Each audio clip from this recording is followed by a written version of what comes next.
నమస్తే, నా పేరు Shivaji. Welcome to our channel. Jaganmohan Reddy పరిపాలనలో జమ్మూ కాశ్మీర్ నుంచి కన్యాకుమారి వరకు ఎక్కడ గంజాయి దొరికినా దాని మూలాలు మాత్రం ఆంధ్రప్రదేశ్లోనే ఉండేది.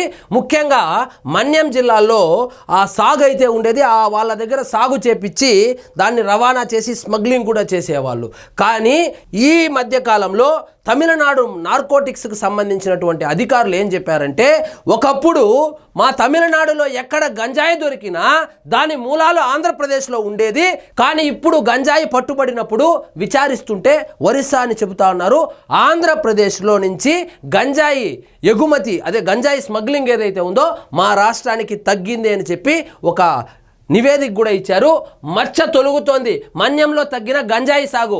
వైకాపా పాలనలో 11,000 ఎకరాల్లో సాగు. ఇదేమైనా వరి అనుకున్నారో, లేకపోతే మామిడికాయలు అనుకున్నారో, లేకపోతే టమాటా అనుకున్నారో, లేకపోతే వంకాయలు అనుకున్నారో తెలియదు. కానీ వైఎస్ఆర్సీపీ పాలనలో 11,000 ఎకరాల్లో గంజాయి సాగు అయితే చేసేవాళ్ళంట. ఇప్పుడు దాదాపు లేనట్లే. కూటమి ప్రభుత్వం ఏర్పడిన తర్వాత ఈ గంజాయి మీద ముఖ్యంగా ఉక్కుపాదం మోపారు. గత 5 సంవత్సరాల్లో స్కూళ్ళ స్థాయి నుంచి కాలేజీలు, స్కూళ్ళు, గుడి అని లేకుండా, బడి అని లేకుండా, ఎక్కడ చూడు గ్రామీణ ప్రాంతాల నుంచి పట్టణ ప్రాంతాల వరకు గంజాయికి బానిసైనటువంటి యువతను చూశాము. కానీ ఇప్పుడు వాటిని ఉక్కుపాదంతో అణిచేయాలని చెప్పి ఈగల్ టీంని ఒకదాన్ని కొత్తగా రిక్రూట్ చేసుకొని వాళ్ళ ద్వారా దాదాపు 90% వరకు గంజాయి సాగును కానీ, గంజాయి వాడకాన్ని కానీ, గంజాయి స్మగ్లింగ్ని కానీ ఆంధ్రప్రదేశ్లో అరికట్టగలిగారు. ఇక చూడండి, ఏడాది క్రితం వరకు మేము ఎప్పుడు గంజాయి పట్టుకున్నా ఆ మూలాలు ఆంధ్రప్రదేశ్లో ఉండేవి. పట్టుబడిన వారిని ప్రశ్నిస్తే విశాఖ మన్యం నుంచి తీసుకొచ్చామని చెప్పేవాళ్ళు. అప్పట్లో ఈ విషయాన్ని పదే పదే ఏపీ ప్రభుత్వం దృష్టికి తీసుకెళ్లినా ఫలితం ఉండేది కాదు. అప్పట్లో మేము ఎప్పుడు గంజాయి పట్టుకున్నా ఎక్కడి నుంచి తీసుకొని వచ్చారంటే విశాఖ మన్యం నుంచి తీసుకొని వచ్చామని చెప్పేవాళ్ళు. మేము అప్పటి ప్రభుత్వానికి చెబితే అప్పుడు ప్రభుత్వం ఎందుకు స్పందిస్తుంది? 11,000 ఎకరాల్లో సాగు చేయిస్తున్న దాని వెనకాల ఉన్నది ప్రభుత్వ పెద్దలే కదా. కాబట్టి వాళ్ళు స్పందించలేదు. వాళ్ళు స్పందించకపోగా ఎక్కడ ఈ గంజాయి పట్టుబడినా గంజాయికి రాజధాని ఏదైనా ఉంది దేశంలో అంటే ఆంధ్రప్రదేశ్ లాగా తయారు చేసి వెళ్ళారు.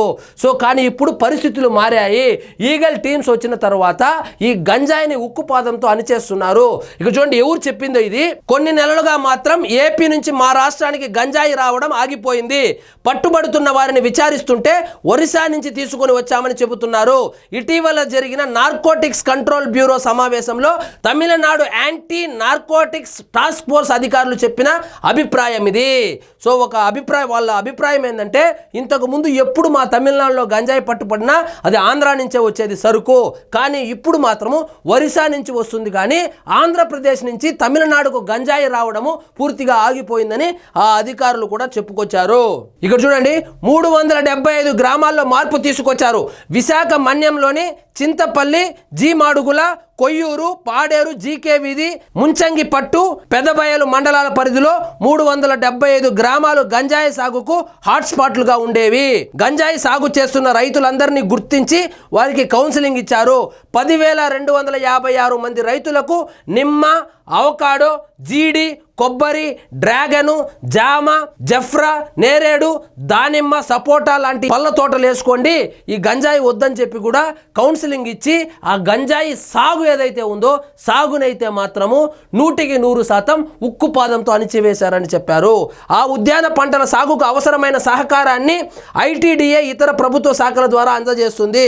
సో మీ ఇలాంటి ఉద్యానవన పంటలు పెట్టుకోండి, కాయగూరలు పండించుకోండి, అదేవిధంగా ఈ జీడిపప్పు కావచ్చు, కొబ్బరి తోటలు పెట్టుకోండి, దానికి కావలసినటువంటి ఆర్థిక సహాయం మేము చేస్తాము.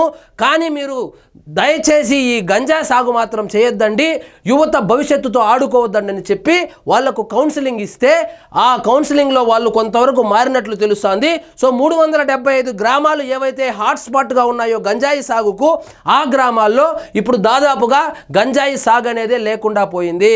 సో అదే గత జగన్మోహన్ రెడ్డి గారి పరిపాలనలో ఈ 375 గ్రామాల్లో దాదాపు 11,000 ఎకరాల్లో వరి ఏ విధంగా గోదావరి జిల్లాలో పండిస్తారో ఆ విధంగా విశాఖ మన్యంలో ఈ గంజాయి సాగు చేసి దాన్ని మన రాష్ట్రంలోనే కాకుండా ఇతర రాష్ట్రాల్లో కూడా ఎగుమతి చేసేవాళ్ళు. ఆ సాగు వెనకాల కానీ ఆ స్మగ్లింగ్ వెనకాల కానీ అప్పట్లో ప్రభుత్వ పెద్దలు ఉండడం వలన ఇతర రాష్ట్రాలకు సంబంధించినటువంటి అధికారులు అయ్యా మీ రాష్ట్రం నుంచి గంజాయి విపరీతంగా మా రాష్ట్రానికి వస్తుంది కొంచెం చూసుకోండి అని చెప్తే కూడా పట్టించుకోకుండా యువతల భవిష్యత్తును నిర్వీర్యం చేశారు.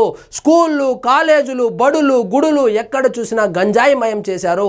కానీ ఇప్పుడు ఈగల్ టీమ్స్ ఏర్పాటు చేసిన తరువాత ఇప్పుడు గంజాయి మత్తులో తూగేటువంటి యువత ఏదైతే ఉందో వాళ్ళను పూర్తిగా కంట్రోల్ అయితే చేయడం జరిగింది. సో ఎప్పుడైతే సాగు అనేది ఆగిపోతుందో ఆ వినియోగం కూడా తగ్గిపోతుంది. సో సాగు అనేది దాదాపుగా ఆగిపోయింది కాబట్టి వినియోగం కూడా దాదాపుగా తగ్గిపోయింది. సో దాని మీద అయితే కూటమి ప్రభుత్వం చాలా సీరియస్గా ఉంది. గంజాయి అనేటువంటి మాట వినపడకుండా చేయాలని చెప్పి చాలా పగడ్బందీగా ఈగల్ టీమ్స్ని సెట్ చేసి ముందుకెళ్తున్నారు.